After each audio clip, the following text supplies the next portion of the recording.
এক মুহূর্তে আপনি ঋণগ্রস্ত হয়ে যেতে পারেন।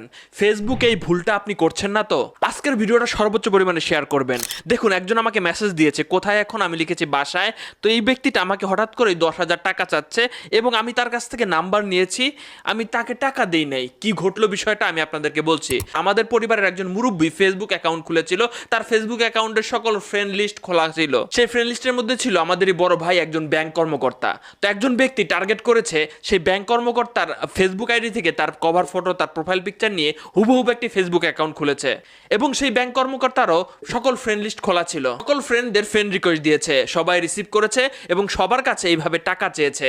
প্রথম ভুল, মুরব্বীর অ্যাকাউন্ট খুললে তাদের বাই ফ্রেন্ড লিস্ট যাতে না দেখা যায়, এটা অনলি করতে হবে। দ্বিতীয় ভুল, আপনি যত বড় কর্মকর্তা হন না কেন, আপনার প্রোফাইল লক করুন এবং আপনার ফ্রেন্ড লিস্ট যাতে না দেখা যায় এটা আপনি ঠিক করুন। না হলে এইভাবে কত মানুষ যে এই প্রতারকরা টাকা পাঠায় দিছে আল্লাহই জানে।